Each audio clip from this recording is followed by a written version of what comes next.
evening and welcome to the inaugural edition of Richmond Observer Presents County Conversations. I am Matt Harrelson, and joining us for tonight's first County Conversations is Dr. Dale McInnis, President of Richmond Community College. We really appreciate you joining us. Before we jump into that, though, I of course want to thank our sponsors for the evening. That includes Classic Apparel, Iron Horse Auction Company, Long's Pool Center, Sunset Slush Richmond, Farm Bureau Insurance, Carolina Realty Company, Big K Propane, Great Falls Wealth Management, and Rockingham Paint and Glass. Of course, also want to thank everyone who joined us here in the audience inside of Sunset Slush Richmond. Do want to let you all know, if you are interested in stopping by, their winter hours are 4 to 8 p.m. on Thursdays and Fridays, 11 a.m. to 8 p.m. on Saturdays, and noon to 6 on Sundays. So, let's get to the questions. And again, we appreciate you joining us, Dr. McInnis. But first off, let's talk a little bit about yourself, because this is not only about Richmond Community College, but it's about yourself as well. Now, you grew up on a farm here in Richmond County. Your father was a farmer, correct? Still is. Still is. So you said recently that he knew when you were 3 years old that you weren't going to be a farmer. First off, what do you think made him say that? You'd have to ask him to get the specific episode, but I didn't have the aptitude or the interest that he had. It was a lot of work, and I think he could tell right off the bat I was more interested in other fields. I spent a lot of time working with him, and I enjoyed it, but I didn't have the kind of passion for it he had. He was one of those rare people. And we talked about this the other day. He knew when he was 3 exactly what he wanted to be. And he was able to live out his dream and farm and raise everything from cows and goats and hogs to produce of all sorts and shapes. So that was always his passion and vision. And I think he could tell early on that I didn't share the same passion. It was work to me. Right. There wasn't a lot of fun in it, right. and he enjoyed it. So I've got 2 brothers that both farmed, and they found that same passion. And my brother Johnny still farms right across the street from my dad. Well, I wanted to piggyback off of that and ask you, how did growing up on a farm help shape not only your work ethic, but just your life in general for later on? Well, I think it puts you in a place where you're always having to solve problems. There's never an easy way out. You can't punch a card, punch a time clock and leave and turn it over to someone else. So you have to be creative, you have to plan, you have to adapt, you have to deal with circumstances that are way beyond your control. Part of the reason I didn't like the weather determining whether I was going to have any success or not. Right.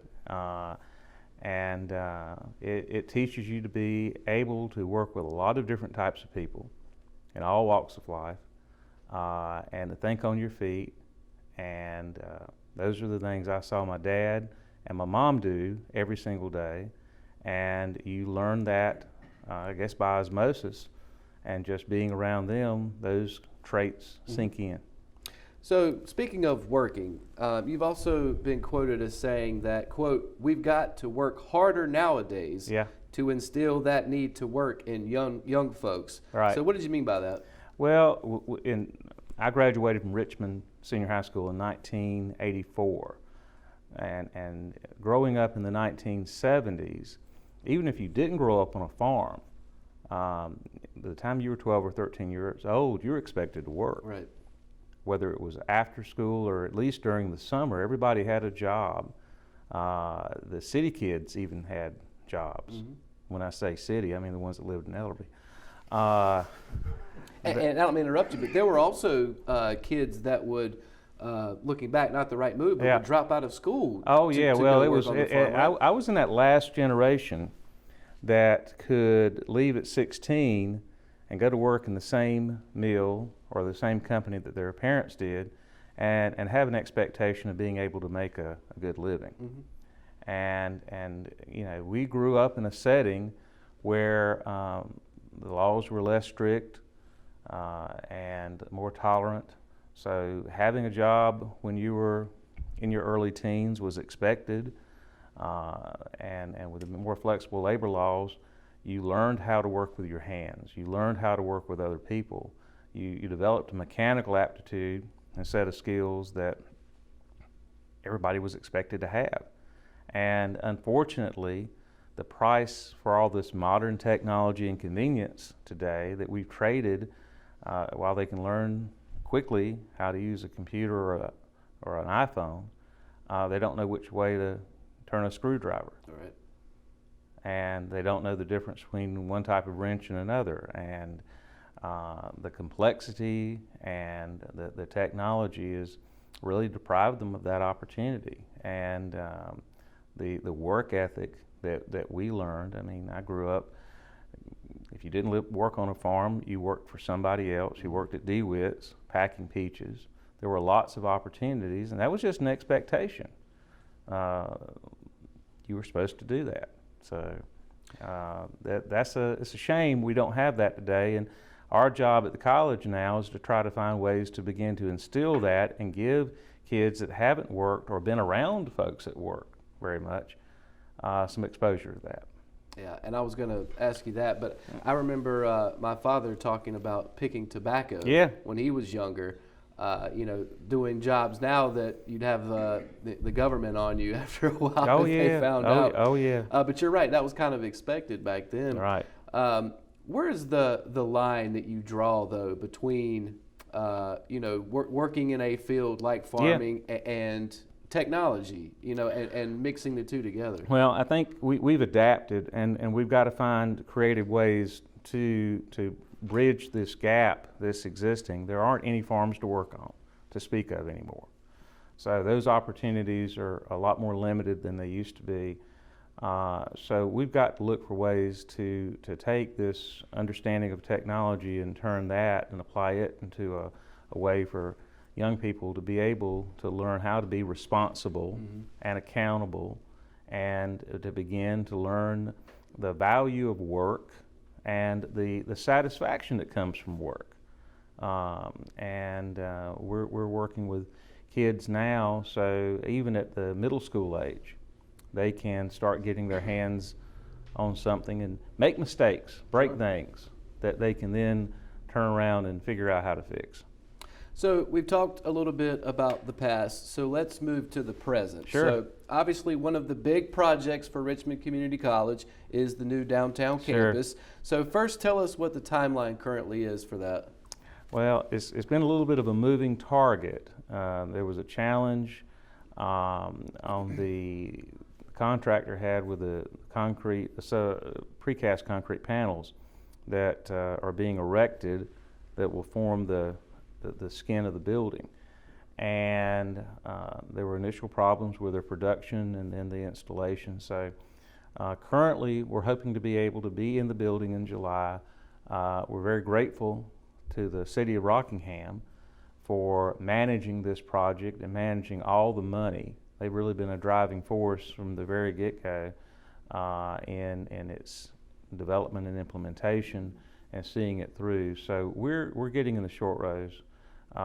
There's an expression kids don't understand today, but we're excited about it. I'm confident we're going to be in it for fall semester. We'd hope to be in it for summer, but I think they can accelerate their work as soon as they can get the building dried in and the walls and the windows are installed.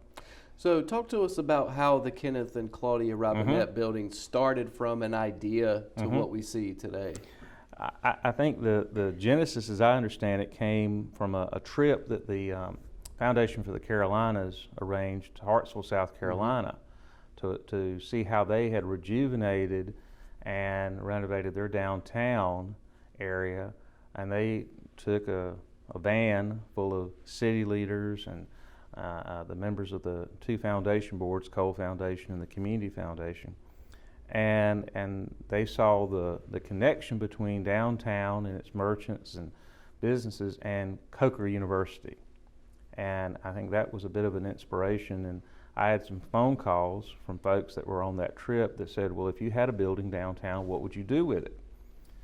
And a few days later, I was approached by Mayor Steve Morris and John Hutchinson on the city council, and they asked to meet with me, and they asked the same question: if you had a building downtown, what would you do with it? And we had already done some brainstorming and realized that the programs we needed to spotlight and showcase were business, information technology, accounting, and all of the sort of subsets of those. We already had a great engineering facility on campus in Hamlet. We already had a great nursing facility, but we really didn't have a way to showcase and spotlight and be more competitive with our business and IT programs. So that was embraced. Mm-hmm. And from that point on, the other stakeholders came on board. We were fortunate to get the Foundation for the Carolinas and the Cole and Community Foundations to invest and buy into this vision. And then the Levine Foundation came on board. And now we're going to have the Levine School of Business and Information Technology housed in the building named after Kenneth and Claudia Robinette.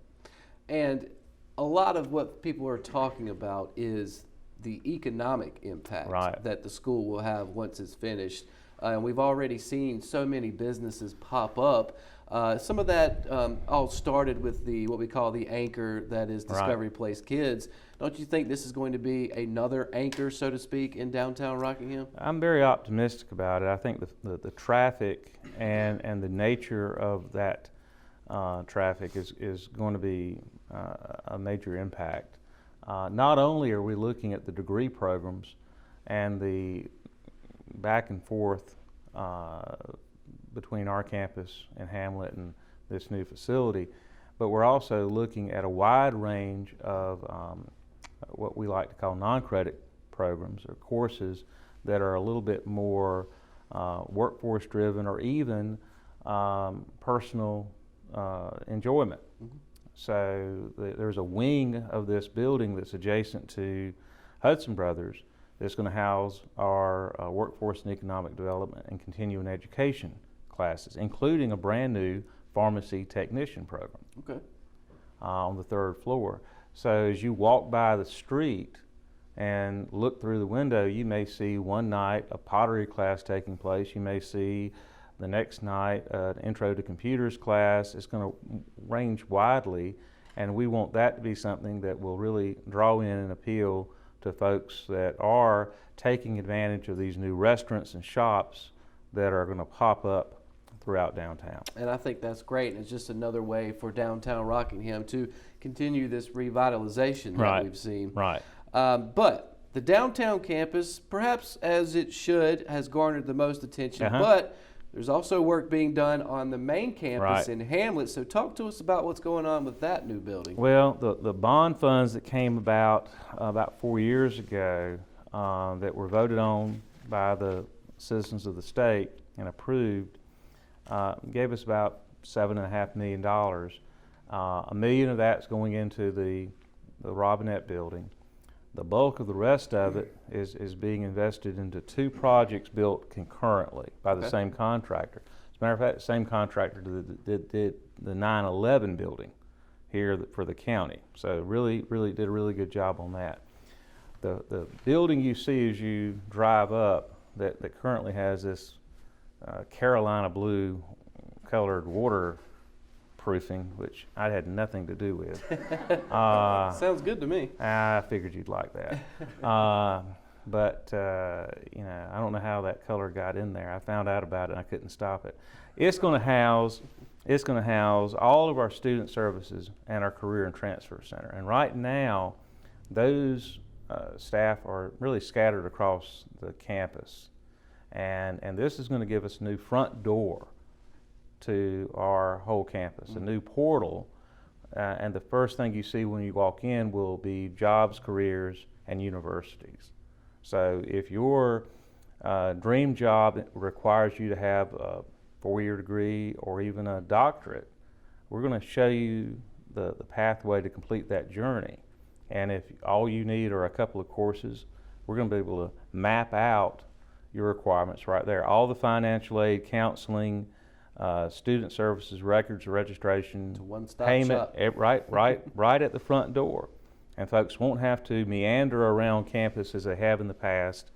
So we're very excited about that. On the back side, adjacent to the Lindsay Petrus building, we're building a 110-seat cafe. So it's the first time we're going to have hot, fresh food served inside. Currently we have a great food truck that's been working with us, which is a big upgrade over the vending machines we had for years. Right. And so here we're going to have and this should open up about September, just after the beginning of the fall semester. I look for the new student services center to open up in July, just in time for the beginning of classes in August. All right, so lots of big things going on the main campus. Now, I know that some people may not realize this, but Richmond Community College also has a bit of a presence in Scotland County. We do. And I read, and I'm sure others read as well, that there's also things going on there all the time. So what's new in Scotland County? Well, it's evolved a lot in the last 10 years. We've gone from having a few older buildings that were lightly populated and enrolled to now we have 3 buildings really within a block of each other to form a full campus.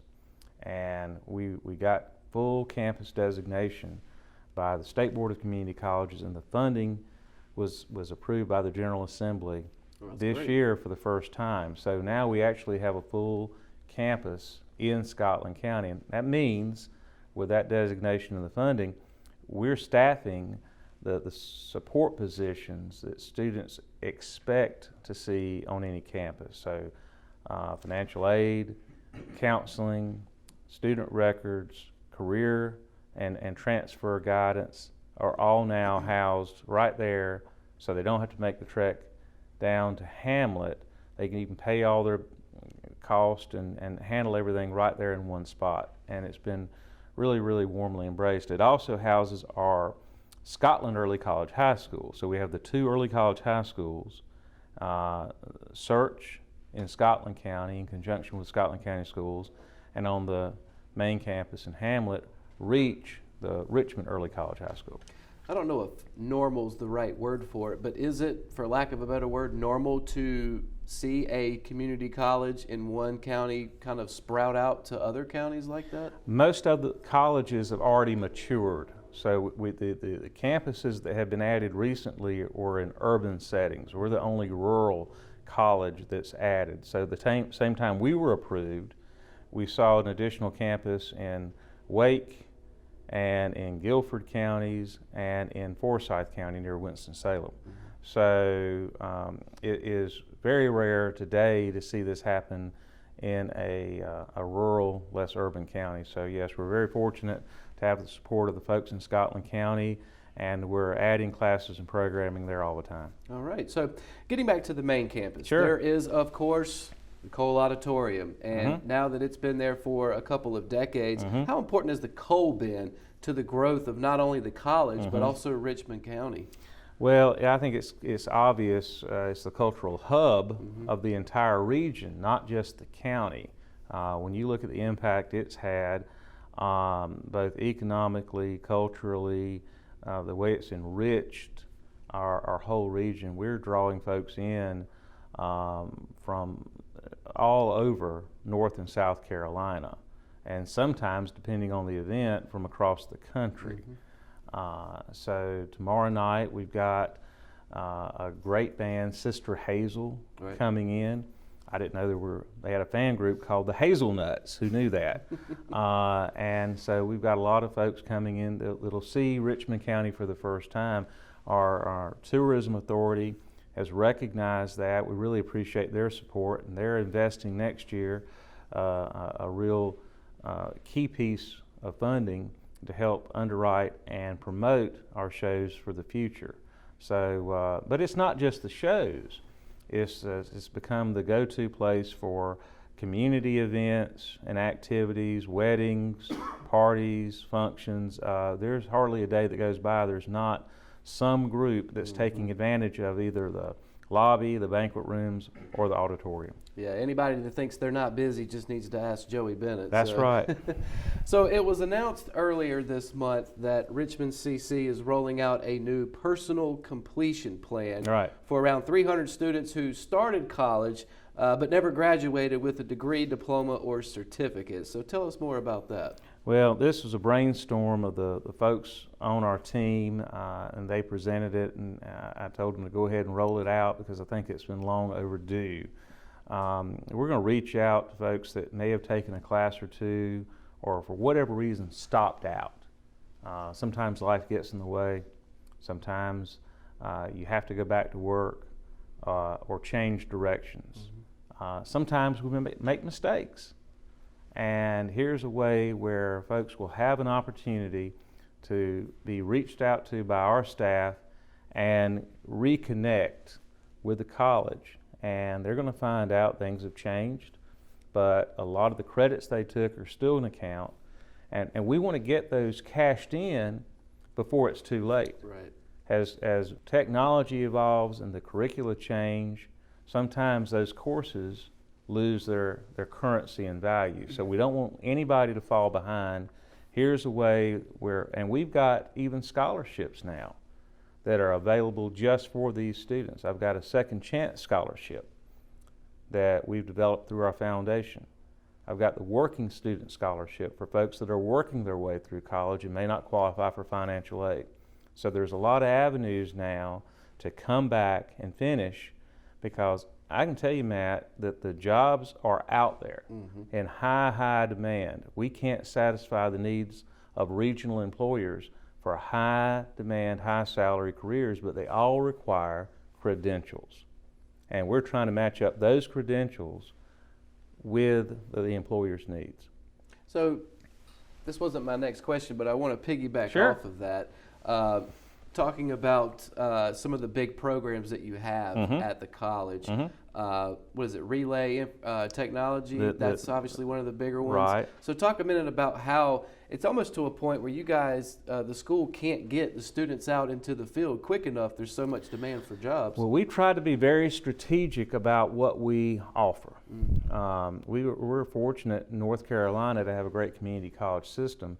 And in each county around us, there's another community college. Right.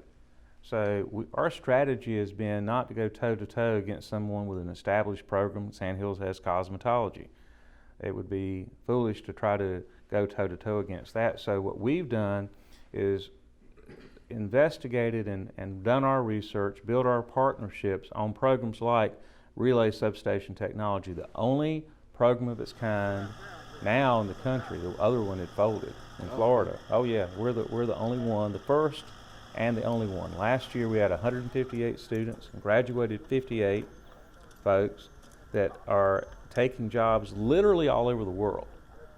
They're being sought out. We have to have a separate job fair just for the students in our electric lineman program and our substation relay utility program. I've got companies from the West Coast and from Ireland coming in to recruit. Oh, wow. And so that's very exciting. We're adding emergency medical science this fall. So we're in the process of getting that rolled out, because starting in 2024, you can't become a paramedic without a 2-year degree. Okay. So what our job is to match up the right credential to the right degree to the right career, so that you're going to match all those together, and you got a bright future. So speaking of bright futures, we read in the Richmond Observer all the time the stories of Richmond Community College students, both young and old, who were able to get a degree either here or after transferring to a larger university. Is that one of the things that you're most proudest about as president of the college? Yeah, we've got a really terrific marketing team that identifies and finds these success stories. And it's extremely gratifying when a faculty member says, I've got someone with a story that needs to be told. And oftentimes it's their journey to overcome barriers, obstacles, mistakes, and perseverance is one of our values that we really try to instill so that folks realize they have a second chance if they take advantage of it, if they don't quit.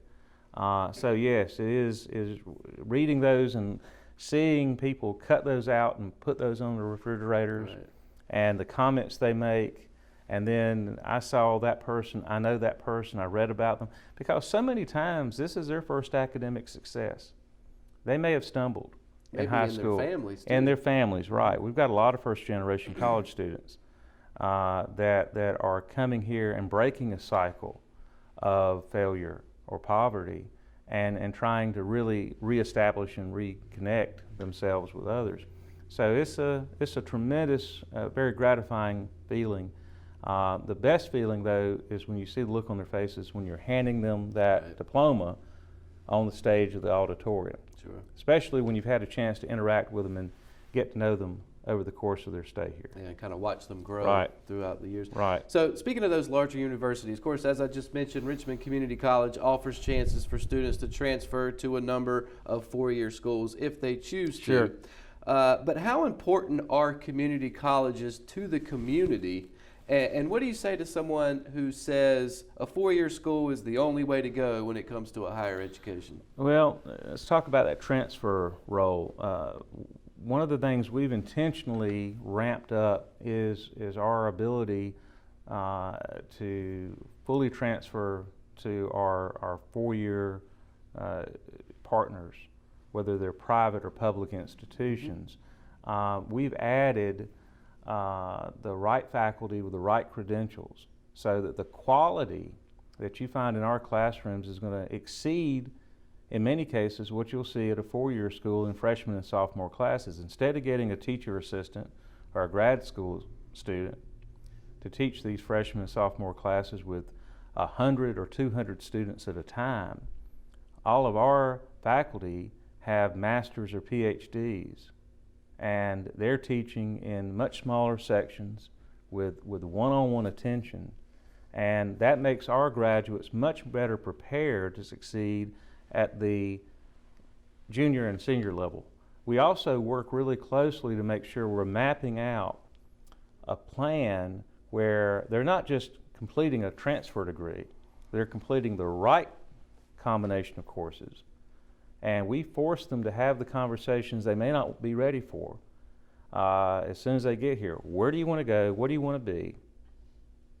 You can't wait until you're ready to transfer to decide, oh, I think I want to go to Pembroke, or I think I want to go to NC State. Well, what do you want to be? I had a conversation with a young man. He wanted to go to UNC Wilmington. I said, what are you going to major in when you get there? He said, mechanical engineering. I said, well, you're going to have a problem. He said, you don't think I can get in? I said, I don't think they have it.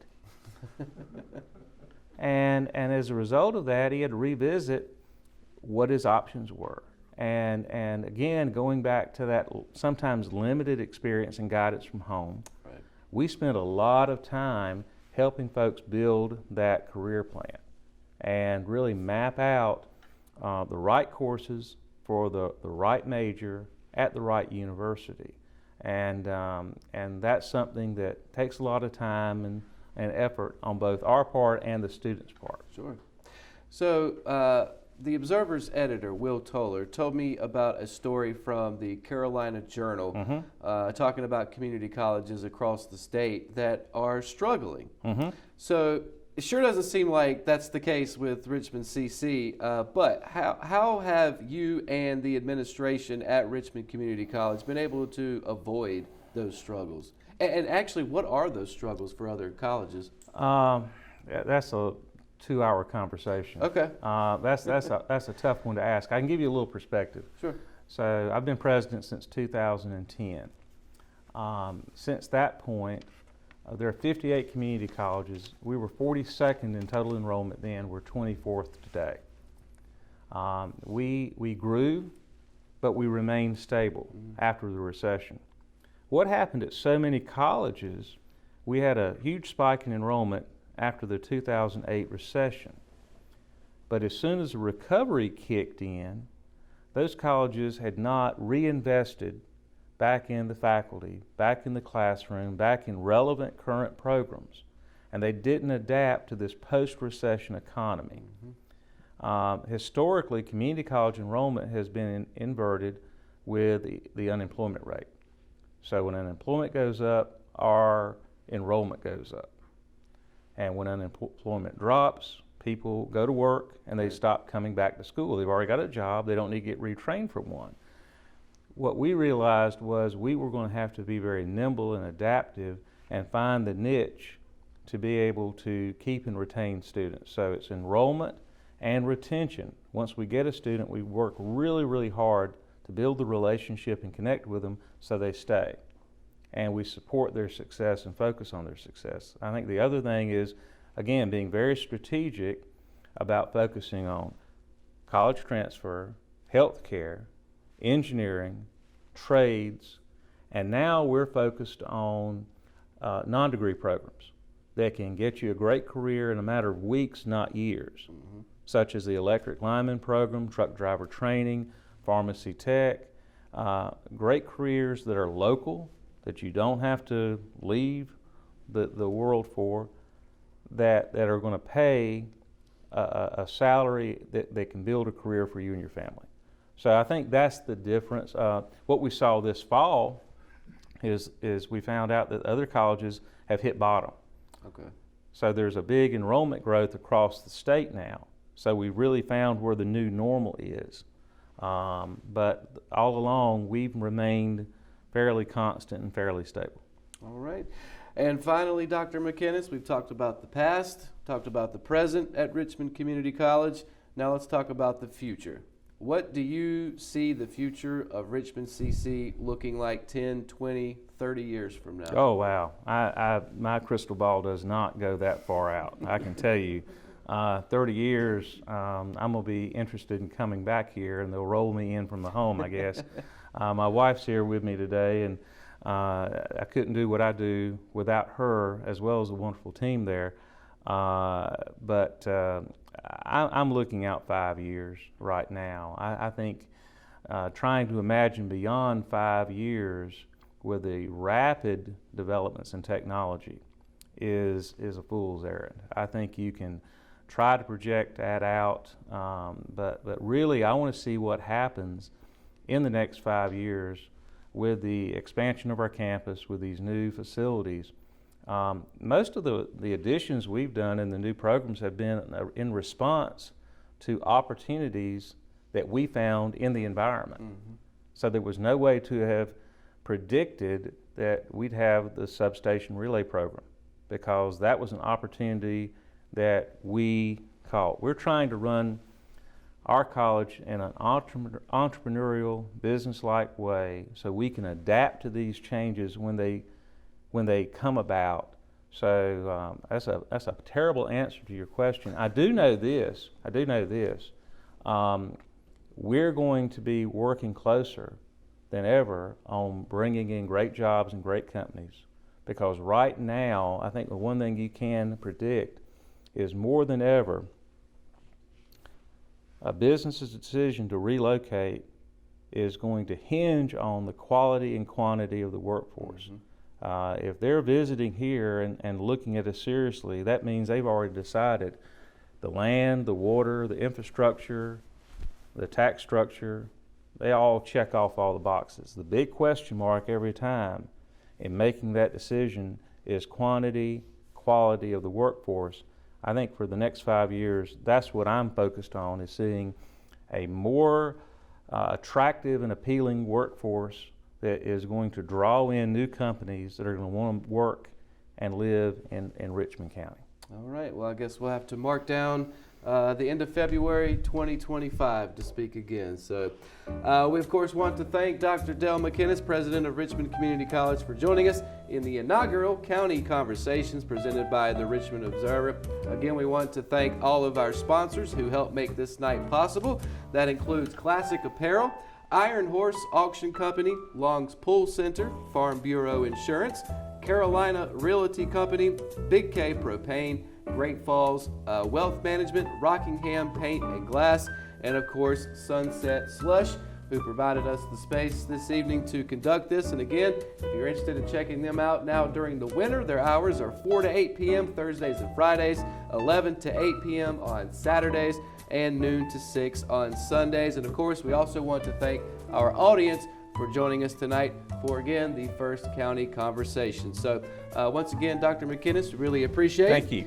And for all of us here at the Richmond Observer, I'm Matt Harrelson. Good night. Good night.